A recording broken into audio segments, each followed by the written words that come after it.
말씀의 제목이 뭐죠? 주보 보셨나요? 다시 한번, 광야에 계시는 하나님. 아멘, 아멘, 아멘. 할렐루야. 오늘 본문의 시는 다윗이 아들 압살롬의 반란을 피해서 도망할 때 지은 시입니다. 다윗은 지금 예루살렘을 떠나서 광야에 있습니다. 그의 시는 사랑하고 그리운 이를 부르는 것으로 시작됩니다. 하나님이여, 주는 나의 하나님이십니다. 하나님이여 라고 부르는 다윗을 주목해 보십시오. 그는 사랑하는 아들과 믿었던 신하들의 배신으로 쫓기는 이 상황 속에서 내가 믿고 의지할 분은 오직 하나님밖에 없음을 다시 한번 자각하고 있습니다. 그가 부르는 하나님의 이름은 엘로힘, 하나님이었습니다. 대체 천지를 창조하신 능력의 하나님, 모든 혼돈과 공허함 속에 생명으로 충만케 하시고 질서를 세우신 하나님, 그 전능하신 하나님의 도우심을 간절히 사모하고 갈망하고 있습니다. 다윗은 상황 판단 능력이 뛰어난 사람이었어요. 강력한 힘으로 다윗을 둘러싸고 압박하고 대적하는 자들에게서 구원받기 위해서는 세상의 그 어떤 도움보다 전능하신 창조주 하나님의 도우심이 필요했다는 것입니다. 계속해서 다윗은 하나님을 향한 자신의 친근감을 고백합니다. 주는 나의 하나님이시라. 여러분도 한번 따라할까요? 주는 나의 하나님이시라. 그냥 입술로만 하지 말고 주는 나의 하나님이시라. 여러분, 다윗이 양을 치던 목동일 때부터 하나님은 언제나 함께 해주셨어요.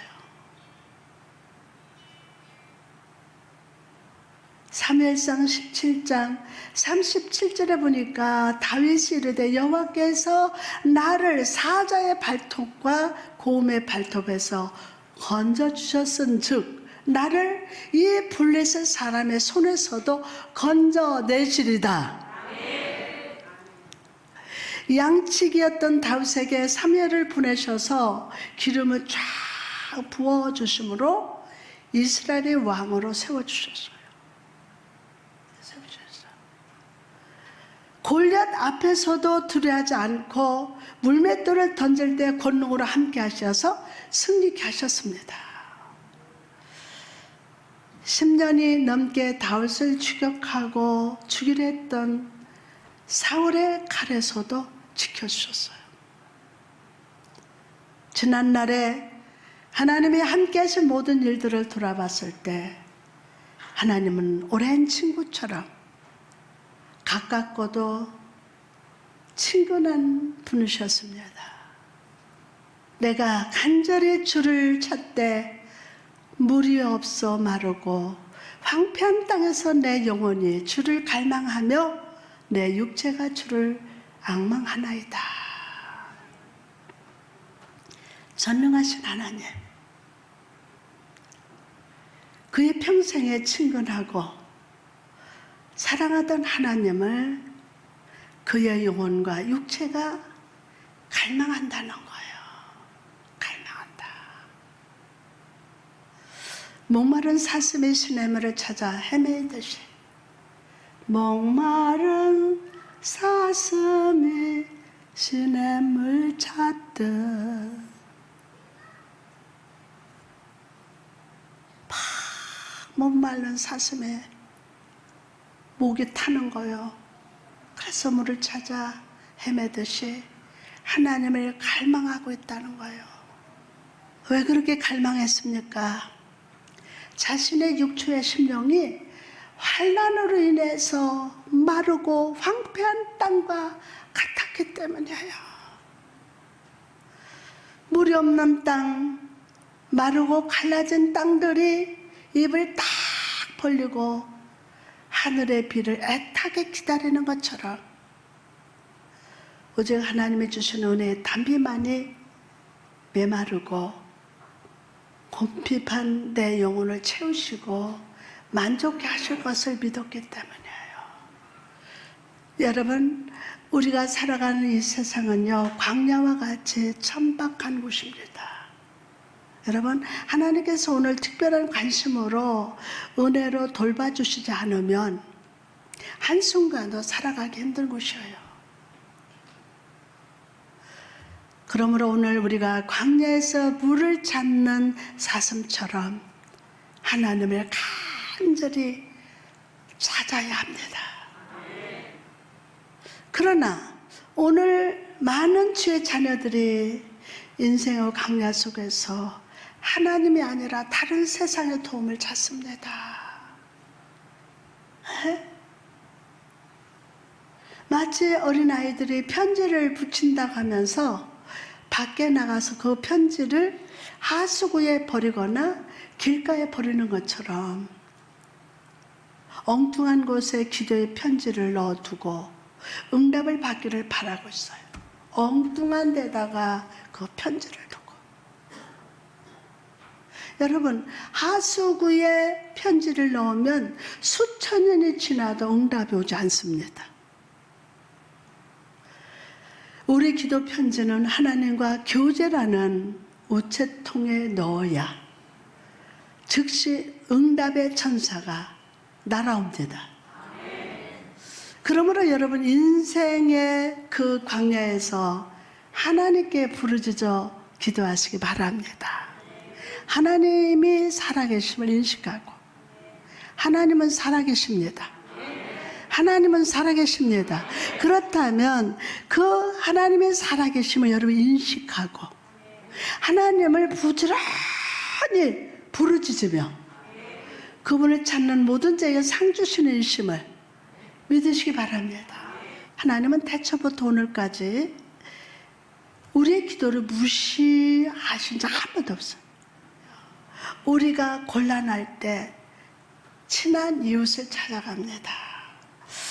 처음 갔을 때 그 이웃은 나를 반갑게 맞아도 자꾸 찾아가면 마음이 부담이 돼요. 아니, 싫어합니다. 심지어 가족 사이에도 문제가 있을 때는 피하는 것이 우리 인간의 모습이에요. 그러나 여러분이 하나님께 나아간다면 하나님은 우리를 쌀쌀하게 대하지도 않으시고 너무 자주 찾아온다고 말하지도 않으십니다. 오히려 나를 향해서 왜 좀 나를 찾아오지 않냐? 좀 찾아와. 너 나를 좀 찾아왔으면 좋겠는데 왜 찾아오지 않냐? 더 자주 오너라. 자주 와. 너가 보고 싶다? 매일 오거라. 아침마다 와라. 걸을 때마다 와라. 너 힘드냐? 힘들다고 와라. 아프냐? 아프다고 오라니까? 라고 말씀하십니다.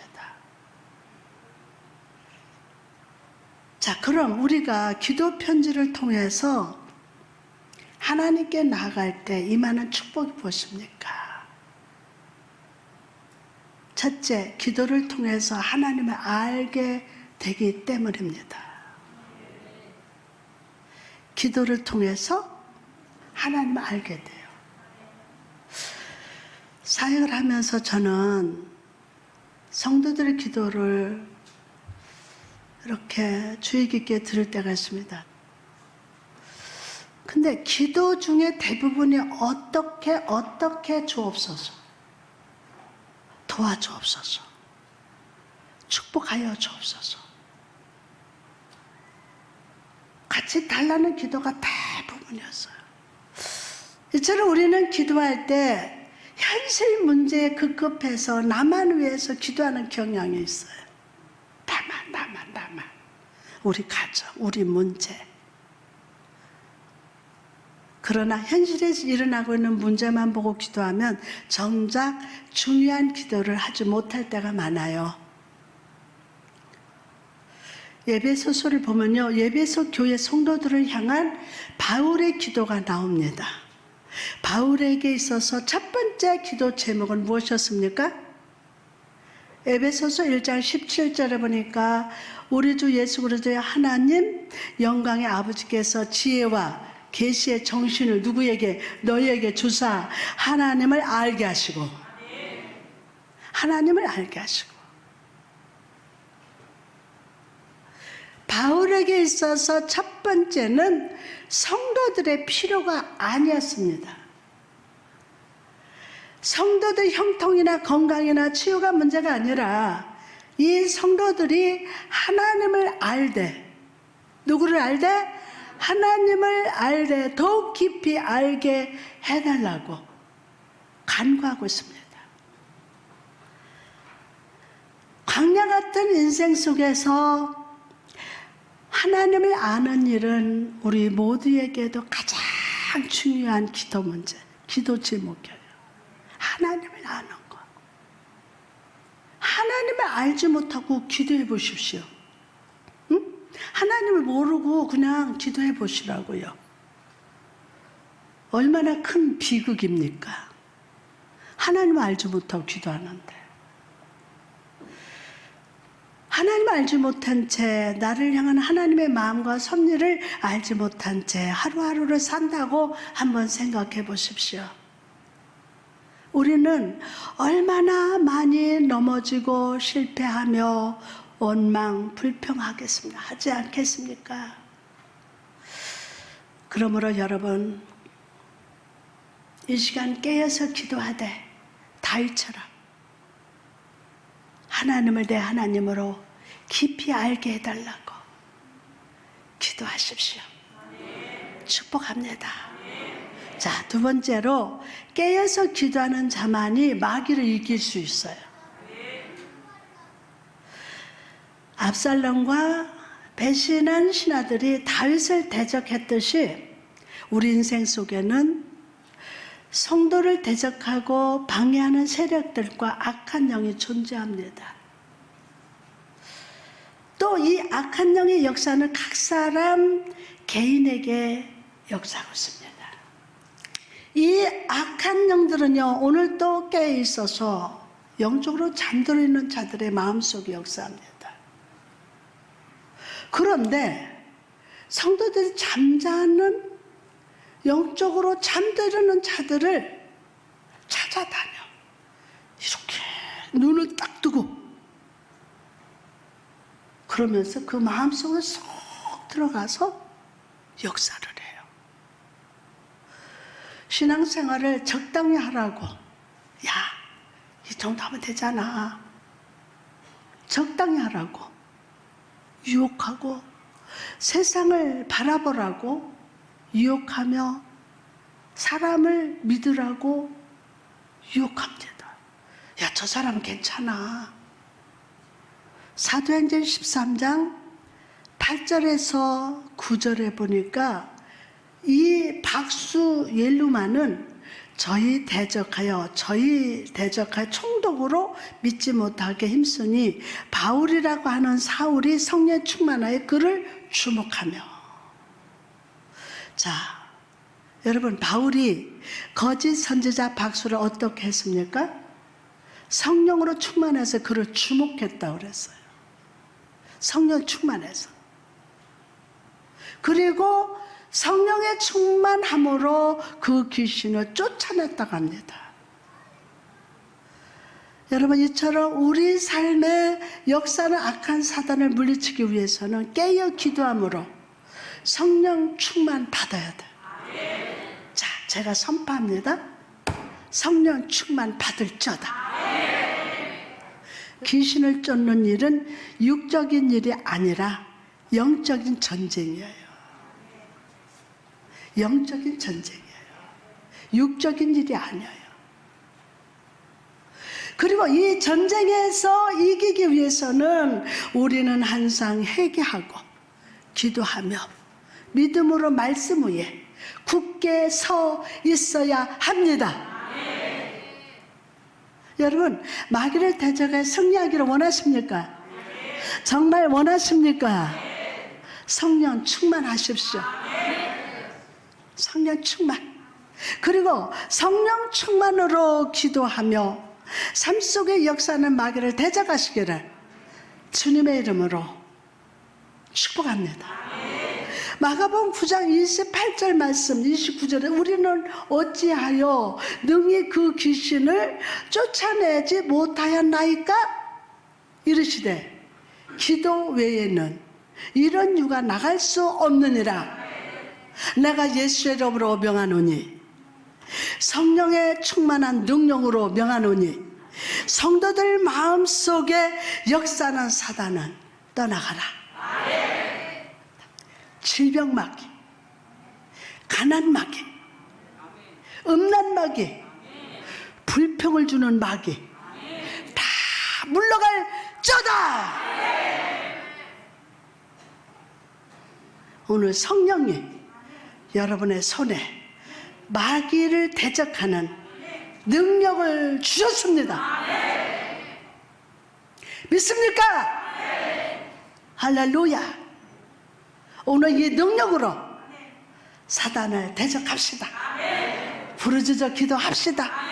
내 삶의 역사는 사단을 주목하여 보고 성령의 불로 승리합시다. 자, 계속해서 시인 다윗은요, 하나님의 임재하시는 자리에 대해서 이렇게 고백합니다. 임재하시는 자리.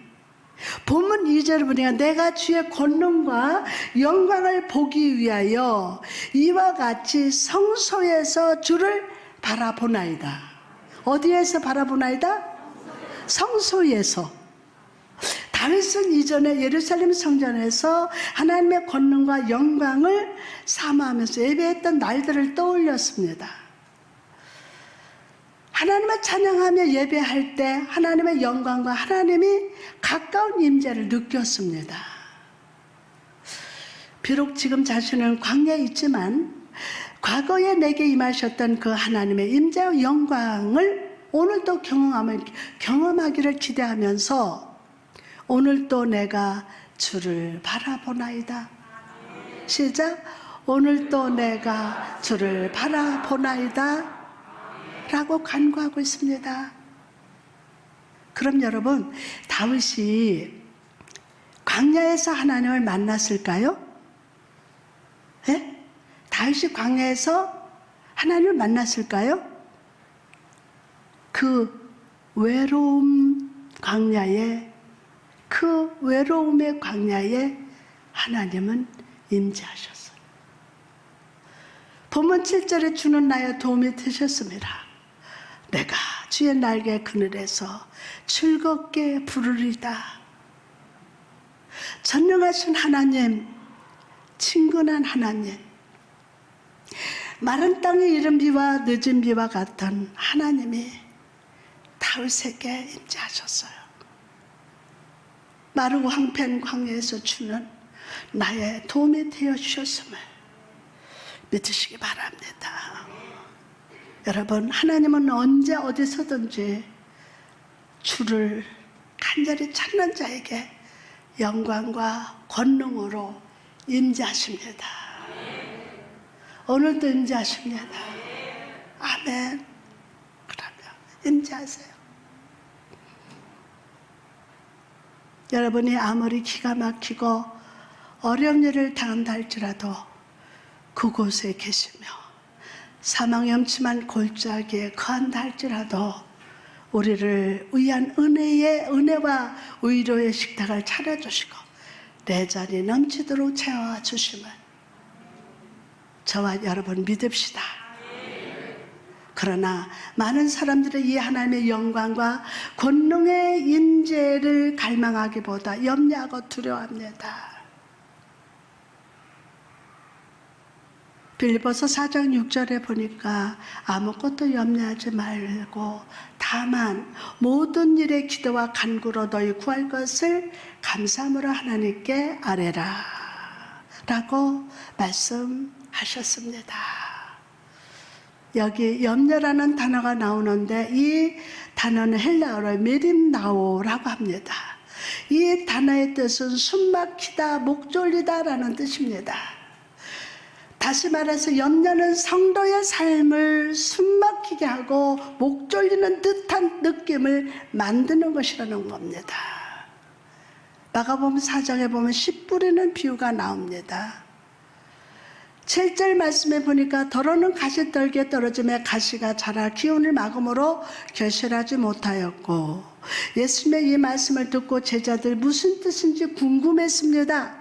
그래서 예수님이 해석을 해주셨어요. 마가복음 4장 18절 19절 말씀하니까 또 어떤 이는 가시떨기에 뿌려지니 이들은 말씀을 듣기는 하되 세상의 염려와 재물의 유혹과 기타 욕심이 들어와서 말씀을 막아 결실하지 못하게 되는 자요 라고 해석을 해줍니다. 여러분, 씨가 무엇입니까?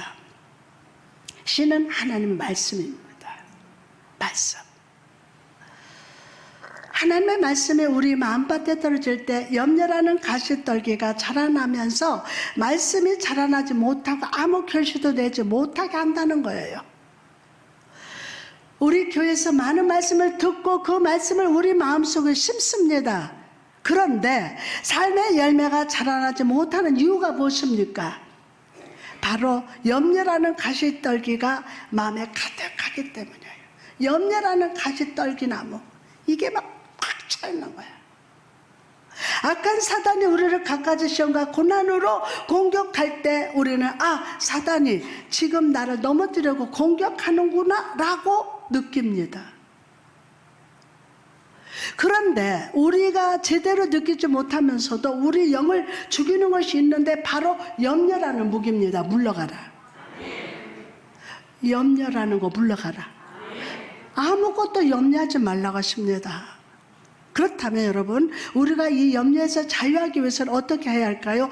바로 성령께서 주시는 능력으로 범사에 하려 좋은 것을 취하는 마음을 붙들어야 합니다. 감사가 있어야 합니다. 마태복음 18장 18절에 진실로 너에게 이르노니 무엇이든지 너희가 땅에서 매면 하늘에서도 맬 것이요 무엇이든지 땅에서 풀면 하늘에서도 풀리리라. 아멘. 여러분, 이 말이 무슨 뜻입니까? 우리는 염려의 메인 존재가 아니라는 거예요. 성도된 우리는 하늘과 연결된 존재이고 하나님과 연결되어 있고 하늘의 능력과 연결된 존재입니다. 여러분, 혹시 이 자리에 생활의 염려로 인해서 믿음이 연약해지고 감사가 사라진 자가 있습니까? 영적인 능력을 잃어버린 채 습관적인 신앙생활을 하는 분이 있습니까? 하나님 바라보십시오. 하늘의 능력을 바라보십시오. 그렇다면 담대하게 됩니다. 새 힘을 얻습니다. 단수해 보십시오. 그는 삶 속에 다가온 시험과 고난, 염려에서 사로잡히지 않았어요. 그는 오직 하나님의 영광과 권능의 시선을 고정하고 하늘에 매여 살았어요. 하늘에 매여서. 시편 23편 1절에 여호와는 나의 목자시니 내게 부족함이 없으리로다. 다윗이 그의 마음을 하나님께 매여 두었을 때 그는 여호와 하나님의 나의 목자라는 확신이 생겼어요. 어떤 상황과 환경에 놓인다 할지라도 하늘의 능력이 내게 임할 것이기 믿었기에 그는 부족함이 없으리라고 담대하게 선포합니다. 그러므로 여러분, 시간 염려의 자리에 일어나서 여호와 하나님을 앙망합시다. 아멘. 그럴 때 여러분의 삶은 독수리 날개쳐 올라감 같이 차분히 창고를 나를 겁니다. 다른 막지라에도 곤비치 아니하고 걸어가도 피곤치 않을 겁니다. 메마른 광야 같은 여러분의 인생을 은혜의 생수로 풍성하게 채워주실 겁니다. 아멘. 시편 65편 10절 말씀 보니까 주께서 밭고랑에 물을 넉넉히 대사 그 이랑을 평평하게 하시며 또 단비로 부드럽게 하시고 그 싹에 복을 주시나이다.